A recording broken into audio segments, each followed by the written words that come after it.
Article 100. La conscience et la forme, par Sandra Vimont.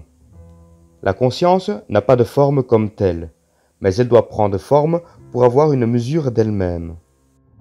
C'est la rétroaction continue entre la forme et la conscience, une sorte de dialogue permanent qui permet de prendre conscience de soi dans un plan ou un autre de nous-mêmes. En ce sens, quand la conscience s'incarne dans la densité de la matière, le corps devient un miroir parfait pour l'ego.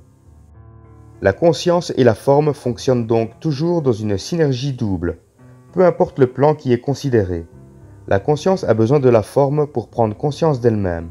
Elle a besoin d'un écho dans la forme pour se savoir, mais aussi pour prendre expansion. Le réel de la conscience se manifeste via la forme.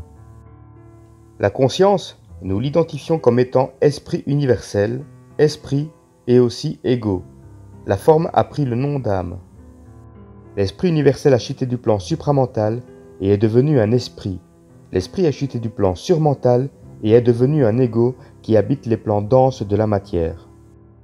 Les corps de l'ego se sont densifiés et l'être humain a perdu contact avec sa réalité cosmique. L'ego s'est éloigné de ses origines solaires pour expérimenter la densité de la forme matérielle.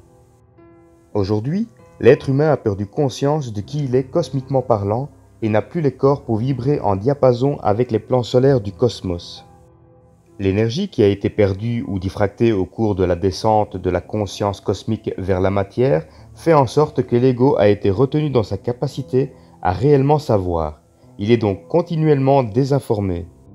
Lorsqu'il réfléchit les émanations des énergies diffractées, il est contraint à croire la pensée et à alimenter des formes mensongères. Sa personnalité ne correspond donc pas au réel de ses origines cosmiques, mais à une énergie incomplète en elle-même. Cela explique pourquoi les égos ne parviennent pas à réellement se rencontrer et à s'entendre. Ils sont déphasés et dissociés du réel de leur conscience cosmique. Ils vivent dans l'illusion propre aux plans inférieurs et dans l'impression de la division, état reflété par les formes qu'ils habitent et véhiculent.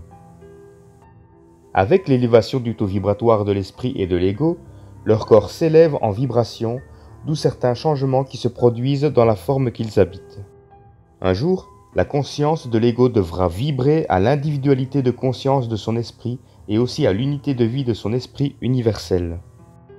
L'intégration d'une conscience individualisée nécessite des corps adaptés au feu de l'esprit, d'où la création de nouvelles formes pour refléter la réalité changeante de sa conscience.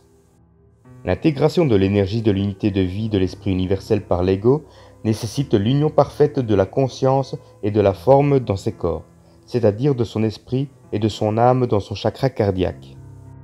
Le corps physique et les corps subtils de l'ego évoluent depuis longtemps pour refléter l'évolution de la conscience qui s'élève en vibration. Lorsque l'individualité de conscience de l'esprit s'intègre dans l'ego, cela crée le corps subtil qu'est le double éthérique. L'énergie supramentale qui intègre le double éthérique crée ensuite le corps universel du couple cosmique. La conscience prend toujours forme en fonction de son taux vibratoire. Le couple cosmique fait partie des origines de vie de chaque ego, mais il fait aussi partie de son devenir.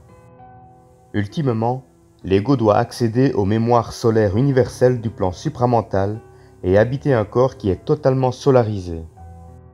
Graduellement, la conscience du « je » se fondera à celle du « nous », car l'être accédera au bal magistral du cosmos à l'intérieur duquel chaque composante est aussi le tout, autant dans la conscience que dans la forme. Cet article provient du site www.supramental.biz, Voix narrative d'Orion Roméo.